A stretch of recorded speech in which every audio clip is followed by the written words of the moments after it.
Maithili express की शानदार प्रस्तुति।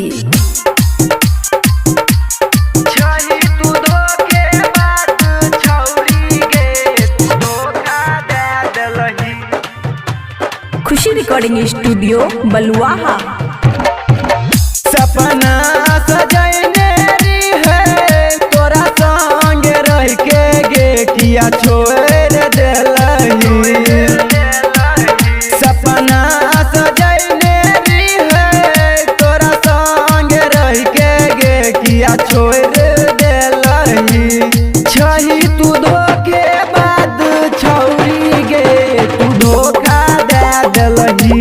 छही तू धोखे बाद छौरी गे तू धोखा दे देलही।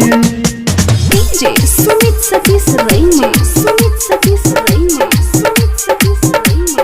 छही तू धोखे बाद छौरी गे तू धोखा दे देलही। धोखा दे देलही। तोहर याद मैंने कहियो मीठा मीठा बात गे किया छोड़ देलही। तोहर याद मैंने कहियो मीठा मीठा बात गे किया छोड़ देलही।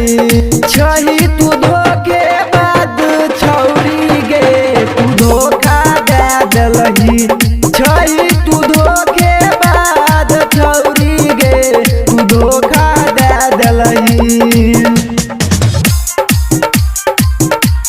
छही तू धोखे बाद छौरी गे तू धोखा दे देलही। खुशी रिकॉर्डिंग स्टूडियो बलुआहा। तोरा प्यार करत रही हो तोरा चाहत रही हो गे किया छोड़ देलही। तोरा प्यार करत रही हो तोरा चाहत रही हो गे किया छोड़ देलही। छही तू धोखे बाद छौरी गे तू धोखा दे देलही।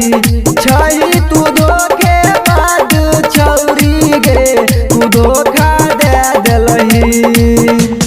डीजे सुमित सतीश रैना, सुमित सतीश रैना, सुमित सतीश रैना।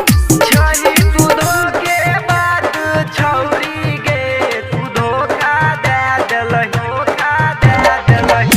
सुबह जी तू प्यार में तोरा कैलको की कमी गे किया छोड़ देलही। सुबह जी तू प्यार में तोरा कैलको की कमी गे किया छोड़ देलही।